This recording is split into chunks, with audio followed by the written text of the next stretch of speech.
रामजी गौतम जी के नेतृत्व में हमारे प्रदेश के अध्यक्ष, हमारे प्रदेश के सम्मानित सभी प्रभारी गण लगे हुए हैं और यहाँ राजस्थान में बैलेंस ऑफ पावर बसपा बनेगी।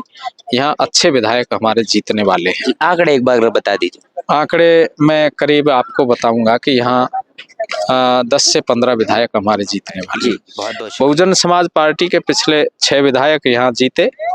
कांग्रेस ने हमारे 6 विधायक तोड़ लिए और हमने उनका केस भी लड़ा, लेकिन ये सब सत्ता का खेल होता है। खिलाफत उसकी होती है जब विरोधियों को लगता है कि ये हमसे आगे जा रहे हैं। आज कांग्रेस बीजेपी के कुशासन से जनता त्रस्त है और तीसरे विकल्प के रूप में बहुजन समाज पार्टी को देख रही है। राजस्थान के अंदर इस वक्त मौजूद है बहुजन समाज पार्टी की राष्ट्रीय अध्यक्ष बहन मायावती। राजस्थान के अंदर में लगातार रैलियां कर रही है।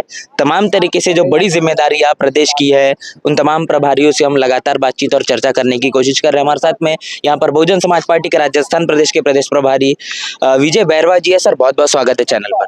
Thank you. सर यहाँ पर जो तैयारियां चल रही थी बहन मायावती की, कल रात से ही यहाँ पर हम लोग मौजूद थे। आप लगातार तैयारियों के अंदर में बरकरार है, क्या कुछ कहना चाहेंगे? राजस्थान में क्या माहौल चल रहा है? बसपा किस तरीके से अपनी रणनीति को लेकर चल रही है? राजस्थान प्रदेश में बहुजन समाज पार्टी की लहर है। आज कांग्रेस बीजेपी के कुशासन से जनता त्रस्त है और तीसरे विकल्प के रूप में बहुजन समाज पार्टी को देख रही है। यहाँ पर एक वीडियो वायरल हुआ जिसका जिक्र बहन मायावती ने आज अपने तमाम भाषण के अंदर में किया कि बहन मायावती को लेकर जिस तरीके से उनके जो वॉइस को गलत तरीके से बताया गया, जो कांग्रेस को वोट करने की बात की कि ये चीजें क्यों होती है सर? जब चुनाव नजदीक आता है उस वक्त इस प्रकार की चीजें क्यों देखने को मिलती है? खिलाफत उसकी होती है जब विरोधियों को लगता है कि ये हमसे आगे जा रहे हैं, तो फिर वो झूठे प्रोपेगेंडा जो इन राजनीतिक पार्टियों के रहे हैं, तो ये इस प्रकार के प्रोपेगेंडा करके बहुजन समाज पार्टी और उनके नेताओं की छवि धूमिल करने का जो काम करते हैं। लेकिन जनता जानती है कि बहुजन समाज पार्टी इस देश में सही अर्थों में इस देश के कॉन्स्टिट्यूशन एवं इस देश के तमाम वर्ग के हितों की बात करने वाली है। इसलिए विरोधी अपनी चालें चलेंगे, लेकिन बहुजन समाज पार्टी तमाम विरोधों का मुकाबला करते हुए सत्ता पे काबिज होगी। क्या रणनीतियां चल रही है सर? 230 विधानसभा, राजस्थान 200 है, 200 विधानसभा जी। राजस्थान प्रदेश में बहुजन समाज पार्टी हर गांव, ढाणी, बूथ पर जाकर के बहुजन समाज के तमाम कार्यकर्ताओं से रूबरू होकर के उनको जो है बहुजन महापुरुषों की विचारधारा एवं बहुजन समाज पार्टी की नेता आदरणीय बहन कुमारी मायावती जी के द्वारा किए गए उत्तर प्रदेश के कार्यों को बता करके उनको बहुजन समाज पार्टी में जोड़कर आज स्थिति यह है, राजस्थान प्रदेश में बगैर बसपा के कोई भी राजनीतिक दल सरकार नहीं बना पाएगा। बहुजन समाज पार्टी के पिछले 6 विधायक यहाँ जीते। कांग्रेस ने हमारे 6 विधायक तोड़ लिए और हमने उनका केस भी लड़ा, लेकिन ये सब सत्ता का खेल होता है। आने वाले समय में हम ये 2023 का जो असेंबली इलेक्शन चल रहा है, ज्यादा एमएलए जिता करके लाएंगे और यहाँ कांग्रेस बीजेपी को सत्ता से दूर करने का काम करेंगे। जिस तरीके से आपने बात कही, 6 विधायक कांग्रेस में चले गए और लगातार ये चीज देखी जाती कि बसपा तो अपने वोट बैंक के बदौलत विधायक बना लेती है, लेकिन वो टिका नहीं पाती। तो ऐसे में अब क्या ऐसी रणनीति है जो कि तमाम अगर विधायक जीत कर भी आएंगे तो बसपा के साथ में बरकरार रहेंगे, वो नहीं पार्टी छोड़कर जाएंगे? बिल्कुल, पहली बात तो ये है कि हम पहले हमारी नेता आदरणीय बहन कुमारी मायावती जी जो हमारे विधायक जीत के आते थे तो बाहर से समर्थन करती थी।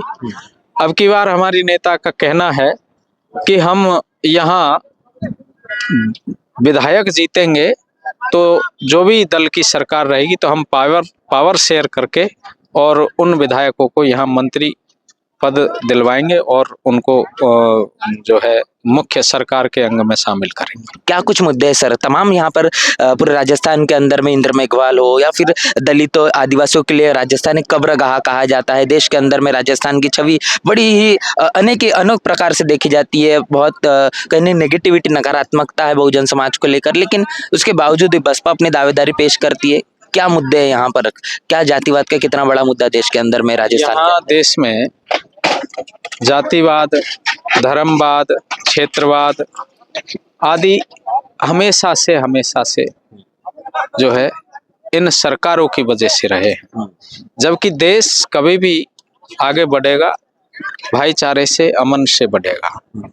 बीजेपी जात, धर्म, मजहब की बात करती है, कांग्रेस इनको लड़ाने का काम करती है। दोनों इस देश में यथास्थितिवादी पार्टी है। बहुजन समाज पार्टी यहाँ पर परिवर्तन की बात करती है। बहुजन समाज पार्टी यहाँ समानता की बात करती है। बहुजन समाज पार्टी यहाँ विकास की बात करती है, भाईचारे की बात करती है, इस देश के कॉन्स्टिट्यूशन की बात करती है।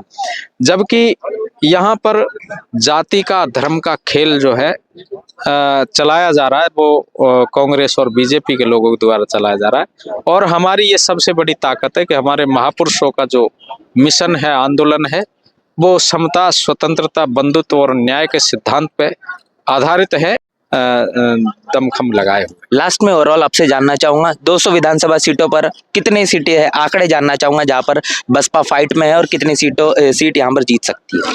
ऐसी बहुत सारी सीटें हैं विभिन्न जिलों में, खास करके पूर्वी राजस्थान के। यहाँ पर बहुजन समाज पार्टी का अच्छा खासा वोट बैंक है। यहाँ हमारे तमाम संतों, गुरुओं, महापुरुषों की विचारधारा हमारे बहुजन समाज के लोगों में जो है आई है। तो यहाँ पर बहुजन समाज पार्टी का काफी वर्चस्व है और यहाँ हम निश्चित तौर से हमारी तैयारी जो पिछले 5 सालों से हमारे आदरणीय नेशनल कोऑर्डिनेटर रामजी गौतम जी के नेतृत्व में हमारे प्रदेश के अध्यक्ष, हमारे प्रदेश के सम्मानित सभी प्रभारी गण लगे हुए हैं और यहाँ राजस्थान में बैलेंस ऑफ पावर बसपा बनेगी। यहाँ अच्छे विधायक हमारे जीतने वाले हैं। आंकड़े एक बार बता दीजिए। आंकड़े मैं करीब आपको बताऊंगा कि यहाँ 10 से 15 विधायक हमारे जीतने वाले। जी, बहुत बहुत शुक्रिया सर। यहाँ पर जिस तरीके से अब रणनीति चल रही है बसपा की पूरे राजस्थान के अंदर में कि क्या कुछ बसपा राजस्थान के अंदर में फिर कहीं ना कहीं करके दिखाएगी। पिछले विधानसभा चुनाव में 6 विधायक थे, अब ये आंकड़ा कितने हद तक के बढ़ेगा, कितना परिवर्तन होगा, ये तमाम चीजें जब तक के परिणाम नहीं आ जाते तब तक कुछ कहा नहीं जा सकता। लेकिन रणनीतियों को हमने जानने समझने की कोशिश की है, बसपा की दावेदारी किस तरीके से पेश की जा रही है, तमाम चीजों को हमने समझने की यहाँ पर कोशिश की है। पूरी बातचीत को लेकर क्या आपकी राय, प्रतिक्रिया लिखकर हमें जरूर बताएं। बने रहे नेशनल चौपाल के साथ, मिलते नए वीडियो में, तब तक के लिए जय भीम, जय भारत। बहुजन विचारधारा को घर घर तक पहुंचाने के लिए हमारे YouTube चैनल को सब्सक्राइब करें, लाइक करें, कमेंट करें, शेयर करें और बेल आइकन की घंटी दबाना ना भूलें।